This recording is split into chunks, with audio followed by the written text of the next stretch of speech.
Hello friends. आज हम पुनः अध्ययन करते हैं आरटी 2009। देखिए, ये सेकंड पार्ट रहेगा। फर्स्ट पार्ट में हमने धारा 18 तक हमने पढ़ा है। इसमें हम देखेंगे धारा 19 से लेकर के 38 तक इसमें अध्ययन करेंगे। ठीक है, तो वीडियो में अंत तक बने रहिएगा। देखिए, धारा 19 जिसे हम विद्यालय के मान और मानक के नाम से जानते हैं, 100% यहाँ से सवाल बना था। ठीक है, और बनने के चांस भी रहते हैं क्योंकि 2 से 3 बार ये पूछा जा चुका सवाल। ठीक है, कि जो एक प्राथमिक विद्यालय होता है उसमें एक सप्ताह में कितने शिक्षण घंटे रखे गए हैं, तो ये एज इट इज सवाल आया था। 45 घंटे होते हैं। ठीक है, और ये तैयारी सहित होते हैं, याद रखना। नेक्स्ट हम बात करते हैं कि ये तो है प्राथमिक विद्यालय के लिए और एक सप्ताह में। ठीक है, और प्राथमिक के लिए एक वर्ष का पूछे तो 200 तो दिन हो जाएंगे और 800 घंटे हो जाएंगे। ठीक है, तैयारी सहित। ठीक है, नेक्स्ट हम बात करते हैं एक उच्च प्राथमिक विद्यालय। इसमें एक सप्ताह में शिक्षण घंटे कितने होंगे? 48 घंटे हो जाएंगे। 48 घंटे हो जाएंगे तैयारी सहित।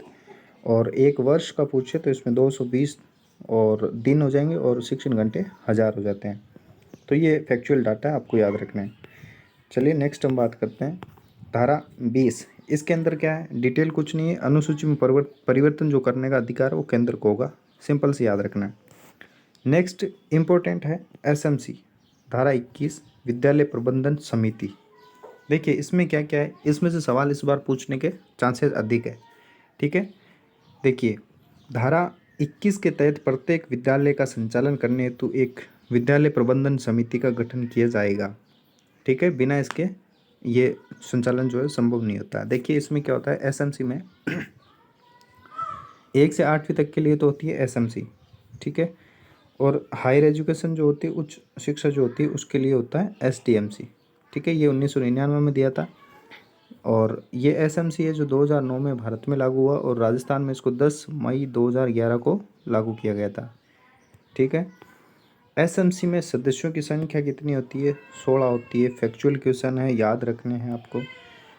इसकी 2 समितियां होती है, एक साधारण एक कार्यकारी। साधारण समिति जो होती है, इसके सदस्य फिक्स नहीं होते हैं, ये विद्यालय विकास योजना का निर्माण करती है। और कार्यकारी समिति है, ये विद्यालय विकास योजना को क्रियान्वयन करते हैं। इसमें 16 सदस्य होते हैं। ठीक है, और एसएमसी की जो बैठक है इसका आयोजन कब होता है? तो ये अमावस्या के दिन होता है, क्योंकि अमावस्या के दिन अधिकांशतः अभिभावक जो है वो छुट्टी रखते हैं। ठीक है, अमावस्या का दिन है, उसके दिन छुट्टी रखी जाती है, इसलिए ये अमावस्या को आयोजित की जाती है। 3 महीने में एक बार होती है। और देखिए, एसएमसी में महिला और सदस्यों की संख्या पूछे तो 50% महिलाएं होनी आवश्यक है। नेक्स्ट, कि एसएमसी की जो बैठक का आयोजन है उसका 4 दिन पहले सूचना देनी होती है, और ज़्यादा ज़रूरी होता है तो 2 दिन पूर्व भी दे सकते हैं। और इसमें जो बैठकों में जो बैठक है, इसमें ऐसा नहीं है कि आप जो जितना चाहो सदस्य उपस्थित होकर बैठक का आयोजन कर लेना ही। इसमें आपके 33% सदस्यों का उपस्थित होना आवश्यक होता है, अन्यथा जो निर्णय लिया जाता है वो मान्य नहीं होता है। ठीक है, और 7 दिन के भीतर उसे बैठक का आयोजन करना होता है। ठीक है, नेक्स्ट हम बात करते हैं कि एसएमसी के अध्यक्ष और उपाध्यक्ष कौन होते हैं और सचिव कौन होता है। ठीक है, तो अध्यक्ष और उपाध्यक्ष दोनों अभिभावक ही होता है। ठीक है, अभिभावक इसका अध्यक्ष और उपाध्यक्ष होगा, और सचिव जो है वो एचएम होता है। हेडमास्टर जो होते हैं वो सचिव होते हैं, और अध्यक्ष और उपाध्यक्ष अभिभावकों में से होते हैं। ठीक है, नेक्स्ट बात करते हैं कि इसमें जो अनुपात है ये क्या रहता है। तो देखिए, अभिभावक का तो अनुपात रहता है आपके 75%। कितना प्रतिशत? 75% अभिभावक का रहेगा, और शिक्षक रहेंगे 25%। 25 और 75 इसका अनुपात रहता है। ठीक है, अब देखते हैं धारा 22, इसमें विद्यालय विकास योजना है। और धारा 23 ये महत्वपूर्ण है, शिक्षकों की योग्यता और शर्तें। ठीक है ना, इसी के तहत हमारी रीट आयोजित होती है और शिक्षकों की जो योग्यता देखी जाती है। ठीक है, और धारा 24 के अंदर वह जो है शिक्षकों के कर्तव्य और शिकायतों का निवारण इसमें किया जाता है। धारा 25 में शिक्षक छात्र अनुपात, रीट लेवल फर्स्ट में ये सवाल पूछा गया था। तो देखिए, 30 छात्रों पे एक शिक्षक होता है, ये याद रखना, 30:1 होता है। ठीक है, बाकी आप देख सकते हैं। और देखिए, इम्पोर्टेंट एक चीज़ ये है कि छात्र संख्या 200 से अधिक हो जाते हैं ना, तो प्रति 40 बालकों पर एक अतिरिक्त शिक्षक नियुक्त होता है। धारा 26 है रिक्त पदों को भरना। ठीक है, इसमें क्या है कि अधिकतम 10% पद ही रिक्त रह सकते हैं, और ये रिक्त जो पद रहते हैं उनको 30 क्या कहते हैं 3 वर्षों के भीतर भीतर इनको भरा जाना चाहिए, ऐसा नियम है। धारा 27 क्या है कि शिक्षक का है कार्य जो है वो गैर शैक्षणिक कार्यों में उसे नहीं लगा सकते हैं, सिवाय तीन कार्य इसमें लगा सकते हैं। एक तो जनगणना में लगा सकते हैं शिक्षक की ड्यूटी, चुनाव कार्य में लगा सकते हैं, और राष्ट्रीय आपदा, बस इन तीनों को छोड़कर और कहीं नहीं लगाया जा सकता है। और धारा 28 ये सवाल आ चुका है, रीट 2017 वाले में आया था, प्राइवेट ट्यूशन पर रोक। धारा 28 प्राइवेट ट्यूशन पर रोक। अब देखिए अध्याय 4 समाप्त होता है, अध्याय 5 की शुरुआत है, प्रारंभिक शिक्षा और पाठ्यक्रम।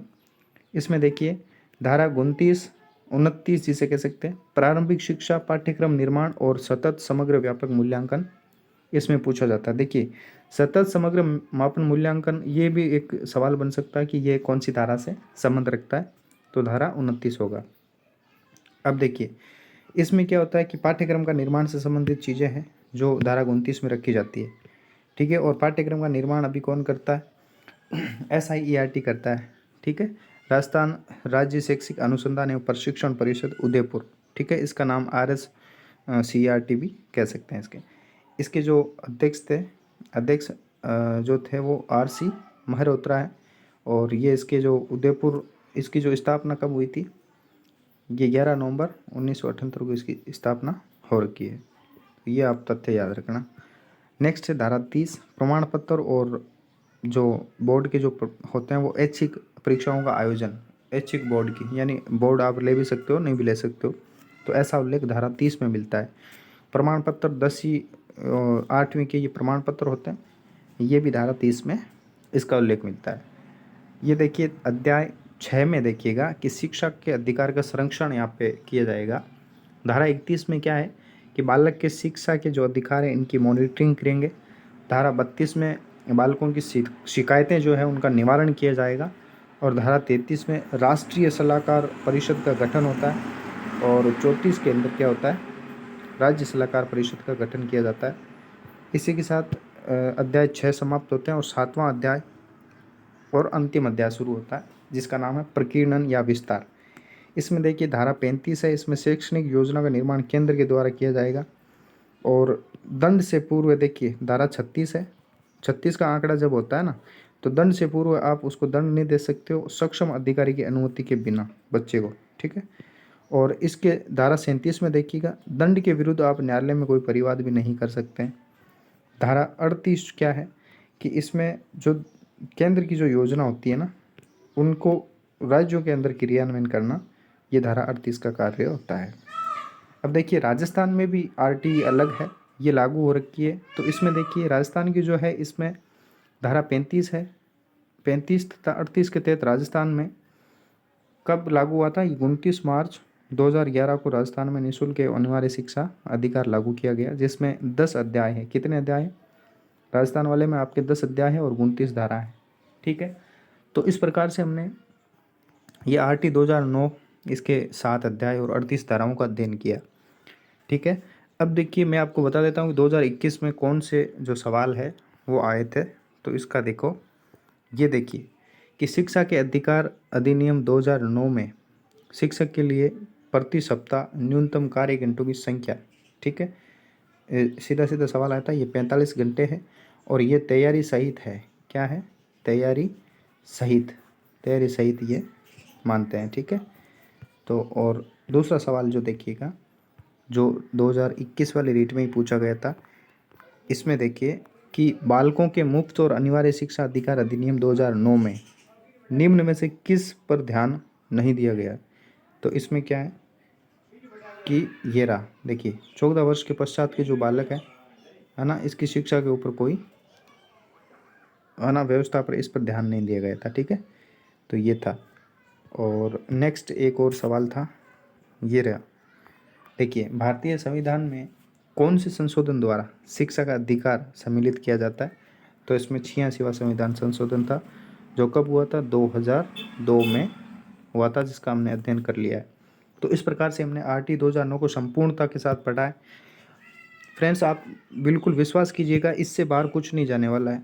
सारे सवाल यहीं से पूछे जाएंगे, धाराओं से संबंधित या प्रस्तावना से संबंधित यहीं से ये पूछे जाएंगे। तो इस प्रकार से हमने RT 2009 का अध्ययन किया है, तो निश्चित रूप से आपको फ़ायदा मिलेगा। तो वीडियो को अगर अच्छा लग रहा है तो शेयर करें और चैनल को सब्सक्राइब करें। धन्यवाद।